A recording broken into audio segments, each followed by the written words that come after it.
बेटा बाथरूम में बहुत से कपड़े पड़े हैं, आज धुल जाते तो कल तक सूख जाएंगे। रीमा जी ने मनोहर करते हुए अपनी बेटी प्रतिभा से कहा, माँ मैं तो बहुत थक गई हूँ, आज मुझसे कपड़ों की मशीन नहीं लगने वाली, कल देखूंगी। कहते हुए प्रतिभा कमरे की ओर चल पड़ी। कमरे में लेटी हुई सुनंदा माँ बेटे की बातें सुन रही थी। 4 दिन पहले ही उसने एक प्यारे से बेटे को जन्म दिया था।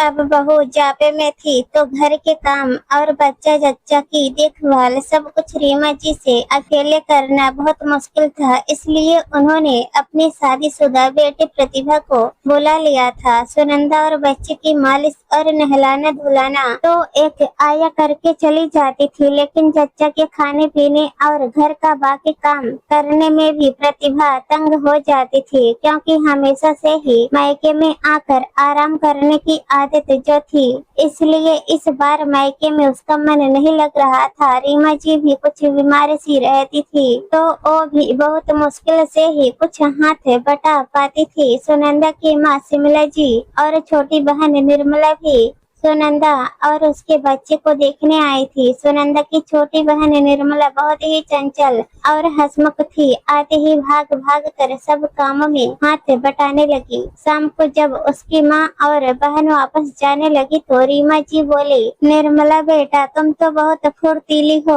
मुन्ना भी देखो तुम्हारे पास कैसे खेल रहा है। सास की बात सुनकर सुनंदा ने कुछ सोचते हुए अपनी माँ से कहा, माँ यदि आप ठीक समझो तो कुछ दिनों के लिए निर्मला को यहाँ छोड़ दो, दीदी और माँ जी की थोड़ी मदद हो जाएगी। सुनंदा की माँ ने निर्मला की ओर देखा तो वो भी चाहते हुए बोली, माँ प्लीज थोड़े दिन मुझे यहाँ रहने दो ना, मुझे भी बेबी के साथ खेलना है। वैसे भी मेरे एग्जाम हो चुके हैं, अभी तो कॉलेज भी स्टार्ट नहीं हुए हैं। निर्मला का मन देखकर शिमला जी ने हामी भर दी। निर्मला अपनी आदत के अनुसार भाग भाग कर जो काम होता कर देती, फिर अपने भांजे और दीदी के पास बैठ जाती। 1-2 दिन तो सब ठीक चला, लेकिन धीरे धीरे प्रतिभा को निर्मला का थोड़ी देर बैठना भी अखरने लगा। जैसे ही निर्मला मुन्ने को खिलाने के लिए गोद में लेती, प्रतिभा झट से उसे कोई न कोई काम बता देती। निर्मला जरा कपड़े मशीन में डाल दो, निर्मला चाय बना लो, जरा ये कपड़े प्रेस कर दो, वगैरह वगैरह। एक दिन तो हद हो गई, काम वाली बाई नहीं आई तो निर्मला के सामने बर्तनों का ढेर लगाकर दोनों माँ बेटी आराम से बैठ गई। निर्मला को वैसे तो काम करने में कोई परेशानी नहीं थी, लेकिन जब उसने प्रतिभा और रीमा जी को हंस हंस कर बातें करते सुना तो उसकी आंखों में आंसू आ गए। प्रतिभा रीमा जी से कह रही थी, माँ भाभी की बहन को अगर पहले बुला लेते तो काम वाली लगाने की जरूरत ही नहीं पड़ती, मुझसे तो ये बर्तन और साफ सफाई बिल्कुल नहीं होती, लेकिन इन लोगों को तो ये सब करने की आदत है। निर्मला ने जब ये सब सुना तो उसे बहुत बुरा लगा।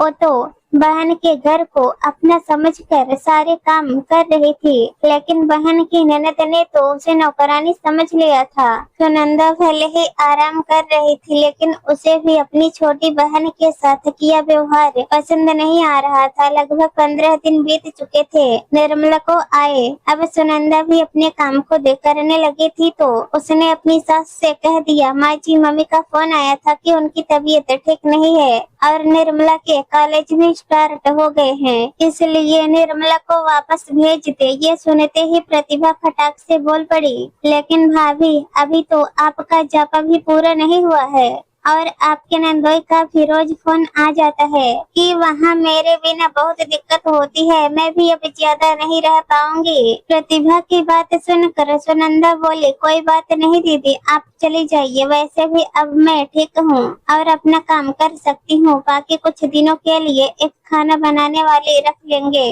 क्यों माँ जी? अपनी सास की ओर देखते हुए सुनंदा ने कहा। रीमा जी कुछ बोल न सकी और हामी में सिर हिला दिया। एक दिन रीमा जी चाहते हुए बोली, सुनंदा बहू खुशखबरी है, मैं नानी बनने वाली हूँ, अभी प्रतिभा का फोन आया था। सुनंदा भी ये खबर सुनकर बहुत खुश हुई। देखते देखते समय बीत गया और प्रतिभा की डिलीवरी की डेट भी आ गई। प्रतिभा की अपनी सास और ननद से कुछ खास नहीं बनती थी, इसलिए इस समय वो अकेली पड़ गई थी। एक दिन उसने फोन पर अपनी माँ रीमा जी से कहा, माँ यहाँ तो संभालने वाला कोई नहीं है और आपके दामाद कह रहे हैं कि डिलीवरी यहीं करवाऊंगा, चाहे तो फुल टाइम मेड रख लेंगे। लेकिन माँ फिर भी कोई अपने घर का हो तो अच्छा रहेगा। प्रतिभा की बात सुनकर रीमा जी बोली, बेटा आने को तो मैं आ जाऊंगी, लेकिन तुझे तो पता ही है मुझसे कुछ होता नहीं है। माँ आप भाभी की बहन निर्मला से बोल दो ना कि कुछ दिनों के लिए मेरे घर आ जाए बेटा, लेकिन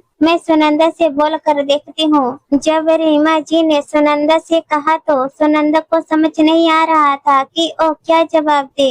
इतनी देर में प्रतिभा का फिर फोन आ गया। माँ अपने भाभी से कहा, क्या वैसे मैं मुफ्त में उससे काम नहीं करवाऊंगी, मेड को जितना देंगे उससे कुछ ज्यादा ही निर्मला को दे दूंगी। यह सुनकर सुनंदा को बहुत गुस्सा आया। दरअसल इस बार फोन रीमा जी ने नहीं बल्कि सुनंदा ने उठाया था। सुनंदा बोली, दीदी मैं तो सोच रही थी कि आपको किसी अपने की जरूरत है, लेकिन आपने तो मेरी बहन को नौकरानी समझ लिया। माफ करना दीदी, निर्मला वहाँ नहीं आ सकती, लेकिन हाँ आप चाहे तो यहाँ आ सकती हैं, क्योंकि मैं आपकी भाभी हूँ, इसलिए आपके प्रति मेरी जिम्मेदारी बनती है, मेरी बहन की नहीं। मेरे जापे में और मेरी बहन बनकर यहाँ आई थी, लेकिन आप लोगों ने उसे आया ही समझ लिया था, तो फिर आपके यहाँ तो पता नहीं उसके साथ कैसा व्यवहार होगा। कहकर सुनंदा ने फोन काट दिया।